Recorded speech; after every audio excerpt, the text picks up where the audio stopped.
मुमुक्षु रिक्कू कुमारी ने आज संयम का मार्ग अपनाया। रिक्कू कुमारी नरेश कुमार जी पिंडवाड़ा आज ने दीक्षा ली और बन गई परम पूज्य साध्वी श्री धन्यम रेखा श्री जी महाराज। संत बन गई, एक साधना के मार्ग पर चल पड़ी। किसी किसी जीव को यह सौभाग्य मिलता है, क्योंकि शास्त्र कहते हैं मोह सकल व्याधिन कर मूला, तासे उपजे नित नए सूला। भगवान महावीर का मार्ग का चयन किया आज, क्योंकि संसार के मार्ग को चयन करने से कोई लाभ नहीं दिखाई देता, ऐसा संत कहते हैं। संत तो चलते फिरते प्रयागराज हैं साहब। रिक्कू कुमारी मोह माया के बंधन को तोड़कर सांसारिक मार्ग का त्याग कर अपने मोक्ष मार्ग का चयन किया। माता पिता ने अपनी राजकुमारी को आज जिन शासन को सौंप दिया। आज रिक्कू कुमारी की दीक्षा संपन्न हुई। आज रिक्कू कुमारी का मनुष्य जन्म सही का सही फल मिल गया। आप देख सकते हैं बालदा तीर्थ में जहां प्रतिष्ठा का महोत्सव चल रहा था, आज अंतिम दिवस एक जीवात्मा मोक्ष के मार्ग पर चल पड़ी। इस दृश्य को देखकर देवता भी खुश हो रहे होंगे कि एक जीवात्मा ने सही मार्ग का चयन किया। भोगे न भुक्ता वही में वो भुक्ता। महाराजा भर्तृहरि बहुत साफ साफ कहते हैं कि संसार में हम भोगों को नहीं भोगते, बल्कि भोग हमको भोग डालते हैं। हम तप नहीं करते, बल्कि हम तप जाते हैं। तृष्णा बूढ़ी नहीं होती, हम बूढ़े हो जाते हैं। इसलिए संयम का मार्ग सर्वोत्तम मार्ग है। संन्यास का मार्ग, साधना का मार्ग, तपस्या का मार्ग अनुपम मार्ग है। और आप देख सकते हैं गुरुओं से आशीर्वाद लेती हुई रिक्कू कुमारी, जो कुछ पलों के बाद एक परम पूज्य साध्वी श्री धन्यम रेखा श्री जी महाराज के रूप में हमारे सामने हमको दर्शन देगी। लेकिन ये दौर चल रहा है आशीर्वाद देने का, क्योंकि जिस मार्ग पर ये निकल रही है, सच मानिए बहुत कठिन मार्ग है। हम भौतिक सुविधाओं के आदी हैं। हम यातायात के लिए साधनों का प्रयोग करते हैं, लेकिन एक जैन साधु, जैन साध्वी के तप की कोई कल्पना नहीं कर सकता साहब। आपने स्वेच्छा से इस मार्ग का चयन किया है। आपने मोक्ष मार्ग का चयन किया। आपने उस मार्ग का चयन किया है जिस मार्ग का चयन भगवान महावीर प्रभु ने किया था। वो राजकुमार थे और वैशाली नगर से सैकड़ों किलोमीटर दूर इस अर्बुद प्रदेश में तपश्चर्या के लिए पधारे थे। ये वही अर्बुद प्रदेश है, और उसी अर्बुद प्रदेश की बालदा नगरी में ये महोत्सव चल रहा है। दीक्षा का महोत्सव चल रहा है साहब। सैकड़ों लोगों ने इस खूबसूरत दृश्य को देखा। हजारों लाखों लोगों ने इलेक्ट्रॉनिक मीडिया के माध्यम से देखा और सोचा होगा कि इस मार्ग का चयन इन्होंने तो कर लिया, लेकिन हम कब करेंगे। संयम का मार्ग अद्भुत मार्ग है।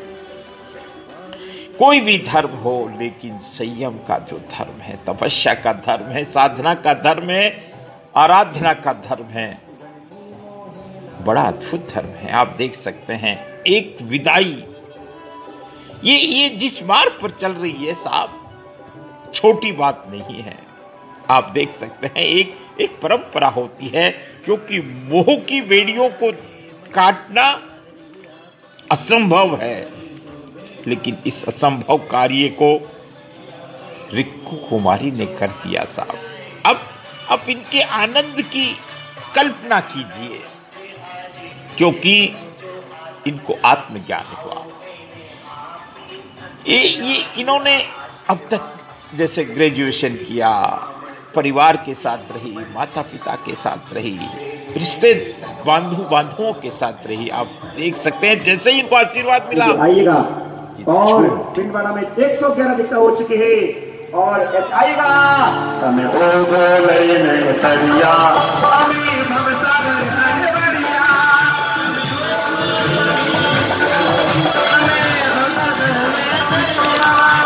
ओ गोले में तरिया अमीर भवसागर है बढ़िया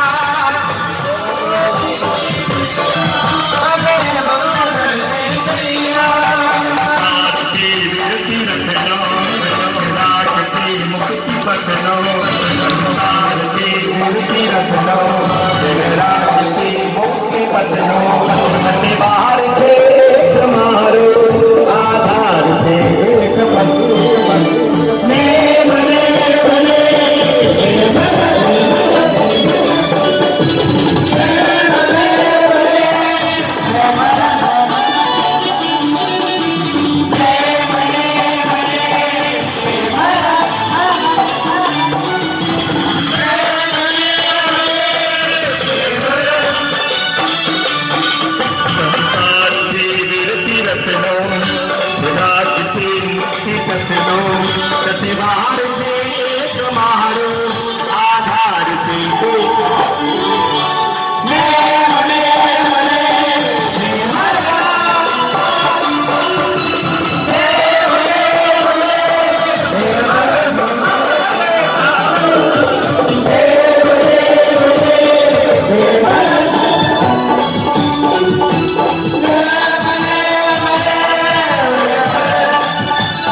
दीक्षार्थी को यहाँ पर कोई टच नहीं करे, स्पर्श नहीं करें, ये अकेले यहाँ से जाएंगे। कोई भी जेंट्स भी टच नहीं करें, इनको ध्यान रखें।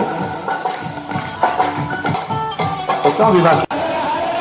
आज हमने देखा इस महान उत्सव को, इस हर्ष को, इस आनंद को, क्योंकि आत्मा का आनंद था। मनुष्य जन्म बड़े भाग से मिलता है और उस मनुष्य जन्म में अगर हम साधना नहीं करें, ईश्वर भक्ति नहीं करें, भजन नहीं करें, तपस्या नहीं करें, ज्ञान के मार्ग पर नहीं चलें, संयम को नहीं अपनाएं, तो ये हमारा सबसे बड़ा दुर्भाग्य होता है साहब। बड़े भाग्य मानुष तन पावा, सुर दुर्लभ सदग्रंथ ही गावा, ये तुलसी बाबा कहते हैं और सभी शास्त्र कहते हैं। ये मनुष्य का शरीर साधन धाम मोक्ष कर द्वारा, हम इसका साधन के रूप में उपयोग लें। पाए न जेहि परलोक सिधारा, अगर इसको पाकर भी कोई परलोक को नहीं सिधारते तो इससे बड़ा कोई दुर्भाग्य नहीं हो सकता। सो परत्र दुख पावही, सिर धुन धुन पछताई, कालहि कर्मई, ईश्वर ही मिथ्या दोष लगाई। साधु संतों का सानिध्य मिला है आपको। ये प्रणाम करें, इस स्वरूप को प्रणाम करें। शुभम भव संयम भव मंगल भव कल्याण भव, शुभम भव संयम भव मंगल कल्याण भव। ऊपर किसी को नहीं आना है, ऊपर किसी को नहीं आना है, सब नीचे खड़े हैं। ऊपर नहीं आना किसी को।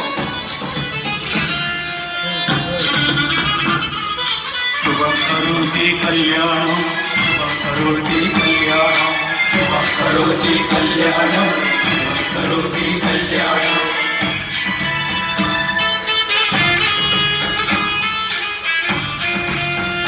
अद्भुत, अद्वितीय, अविस्मरणीय, ऐतिहासिक पल।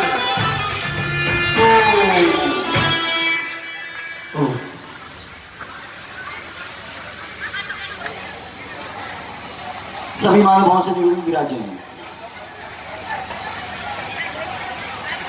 सभी विराजमान हो जाए।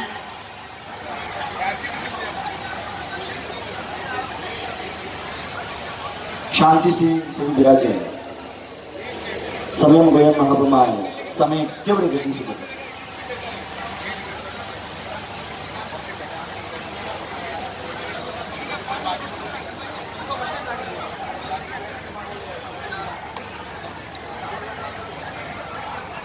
और अब संसार इनको रिक्खु कुमारी के नाम से नहीं जानेगा, बल्कि परम पूज्य साध्वी श्री धन्यम रेखा श्री जी महाराज के नाम से इनको प्रणाम करेगा, इनको वंदन करेगा, इनको इनकी आराधना करेगा और इनके बताए मार्ग पर चलेगा। बलदा तीर्थ में आज जो दृश्य देखा वो अनुपम था, अद्भुत था। संसार सागर को पार करने के लिए युवावस्था में संयम का मार्ग अपनाना, इससे बड़ा कोई सौभाग्य नहीं हो सकता, इससे बड़ा कोई सौभाग्य नहीं। आज भी आयोजन